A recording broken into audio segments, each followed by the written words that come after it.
કેશોદના અગદરાઈ ગામે થોડા દિવસ પહેલા યુવાને સુસાઇડ કર્યું હતું અને તેમનું સારવાર દરમિયાન મોત થયું હતું।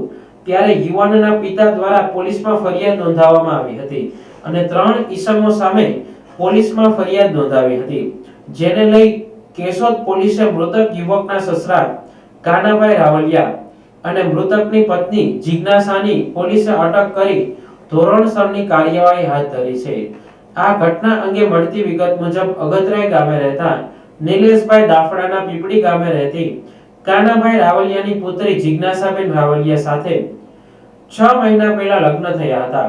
લગ્નના 1 મહિના બાદ જિજ્ઞાસાબેન રીસામણે જતા રહ્યા હતા। જ્યારે નિલેશ તેમની પત્નીને તેડવા ગયા તો તેમના સાસરિયા પક્ષે 10 લાખ જેવી રકમની માંગણી કરી હતી। આમ નિલેશભાઈ તેમની પત્નીને તેડવા માટે મોબાઈલ ફોન પર વાત કરતા હતા તો તેની પત્નીએ ફોન નંબર બ્લોક કરી દીધો હતો। આ માંગ ન સંતોષાતા નિલેશભાઈને તેમની પત્ની જિજ્ઞાસાબેન, સસરા કાનાભાઈ રાવલિયા અને જિજ્ઞાસાબેનની ભાભી કાજલબેન રાવલિયાએ મૂઢ માર માર્યો હતો અને નિલેશભાઈ અને તેમના પરિવારને સુખેથી જીવવા નહીં દઈએ તેમ કહી વારંવાર ધમકી આપવામાં આવતી હતી। આમ સતત માનસિક ત્રાસ આપવામાં આવતો હતો।